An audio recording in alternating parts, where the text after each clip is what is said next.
to a voyage of discovery and awareness of the richness, the diversity, and the often surprising nature of living with the land. Our journey begins as dramatic and sudden changes are sweeping over the land. The approaching storm may seem violent and destructive to us, but to nature, it's a new beginning in the sun.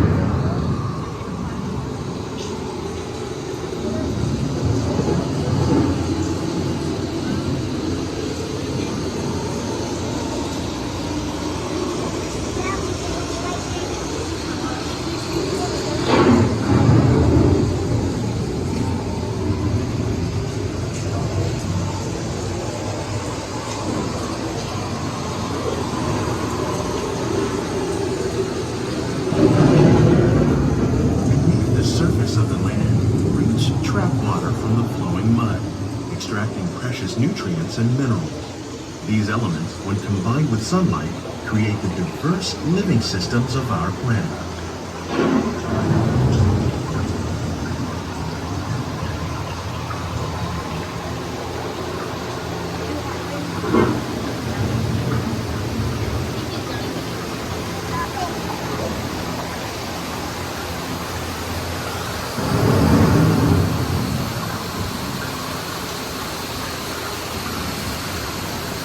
One of those living systems is the rainforest, home to the most amazing concentration of life on our planet. These dense and beautiful forests cover only a tiny portion of the Earth's surface, but they contain more than half of its plant and animal species. Rainforests are also extremely rich and productive living systems, providing us with oxygen, food, medicines, and other elements essential to our lives.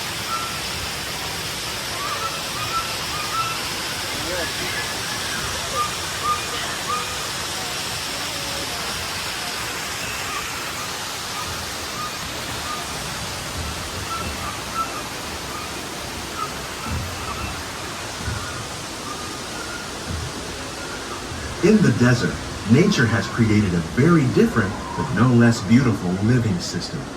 And while this arid landscape may seem lifeless, it is very much alive. The plants and animals that have learned to survive in these harsh conditions make use of what little water they can find and avoid the scorching rays of the relentless sun.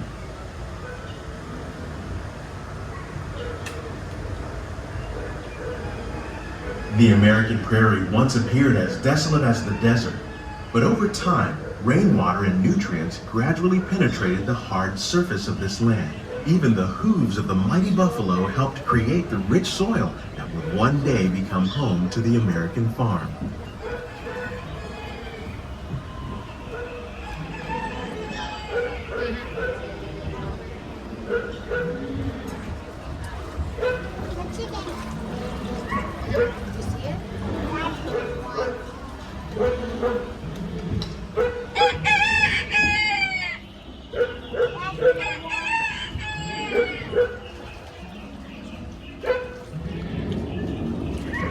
Of all the forces at work on the land, humans have had one of the most profound effects.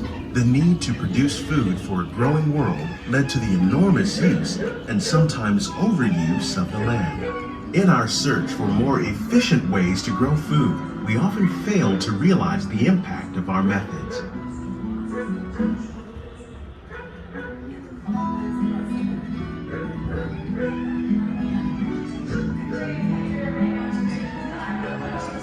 Today, we're learning to live with the land, discovering better ways to grow food that will assure both human and environmental well-being.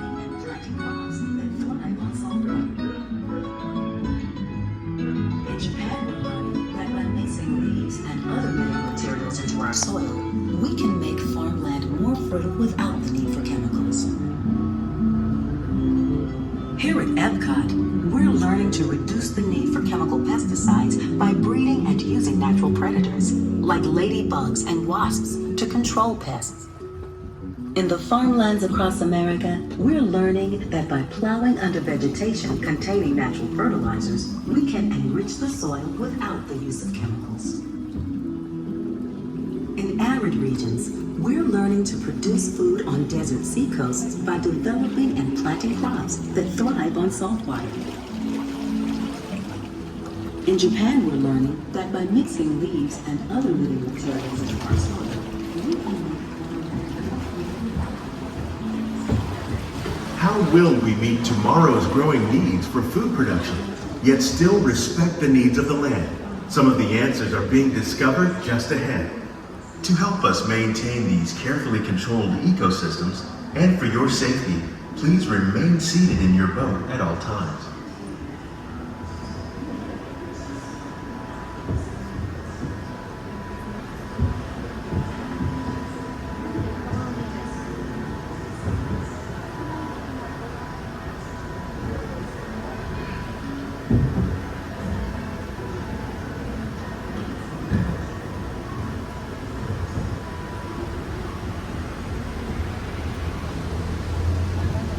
Welcome to our living laboratories, where scientists from Epcot and the U.S. Department of Agriculture are exploring innovative ways to produce bountiful harvests now and into the future.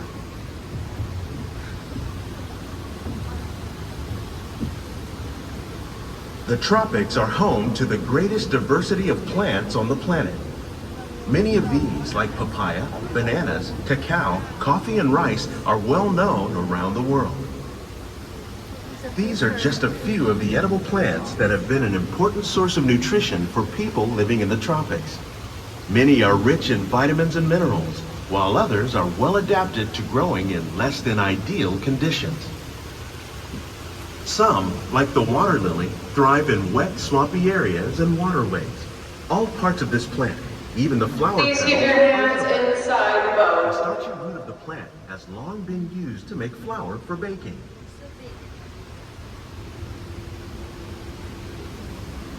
One day, many of these lesser-known tropical plants may be as important as the bananas growing on both sides of the boat.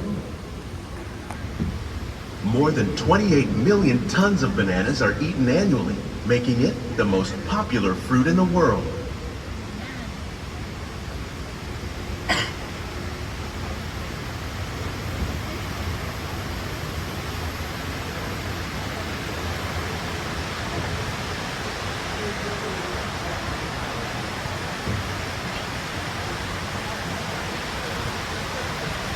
When we mention farming, you probably don't think of fish.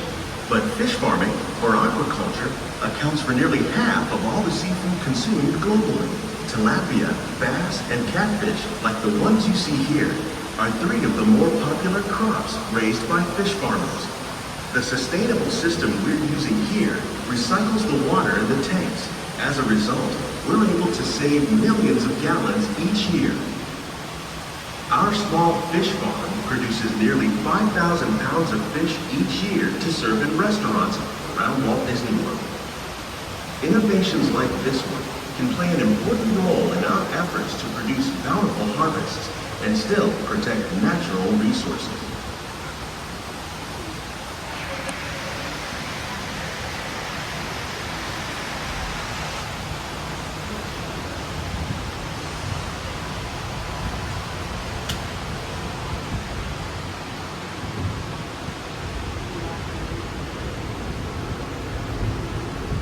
While there are more than 50,000 edible plant species in the world, most of us are only familiar with the handful that make up our everyday diet.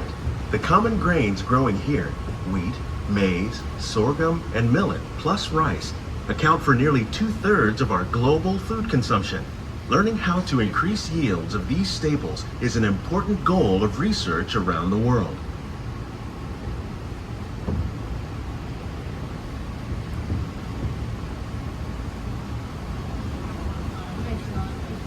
These plants are definitely on their way up.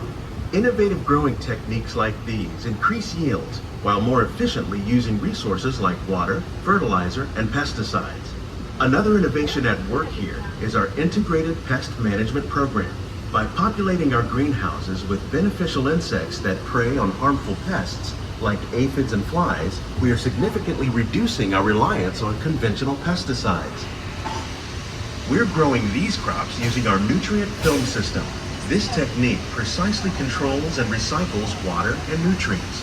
With it, we can produce over 27,000 heads of lettuce a year in this one small area. You want some vegetables? No?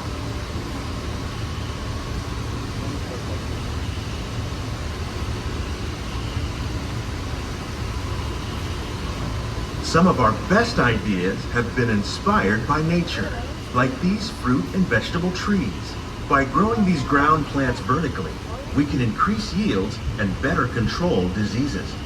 These crops taste as good as they look. In fact, we serve more than 15 tons of produce from our greenhouses in restaurants here at the land every year.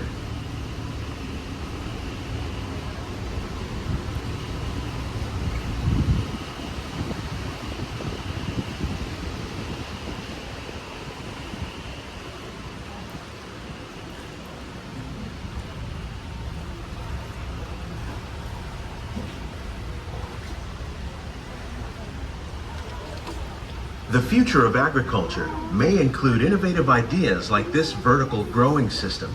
Plants grown in this way use a fraction of the space required by traditional growing methods. That saves water and increases production. The aquaponics system on your left combines hydroponics with aquaculture. The fish provide a natural source of fertilizer for the plants, and the plants help keep the water clean for the fish. It's another great way to produce more while using less. In our lab, Epcot scientists are working with the U.S. Department of Agriculture on a number of innovative projects. The goal of these efforts is to produce higher yielding and better quality plants.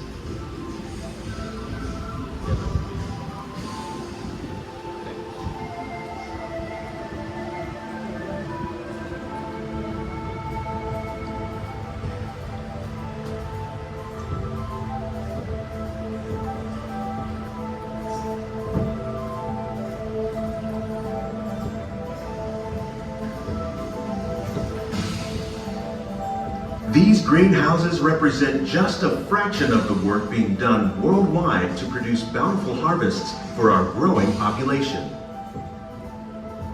Scientists, farmers, and even backyard gardeners are doing their part to improve the quantity and quality of foods that we all rely upon. Together, we can continue to find more ways to increase food production and protect our precious natural environment. Only then will we truly be living with the land.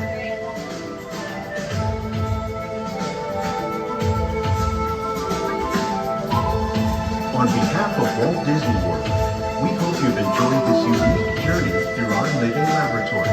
If you'd like a closer look, then check out the behind-the-scenes walking tour. It's a chance for the whole family to get up close and personal with the plants and growing techniques in our laboratory. Please keep your hands and feet inside the boat and remain seated until the boat comes to a complete stop.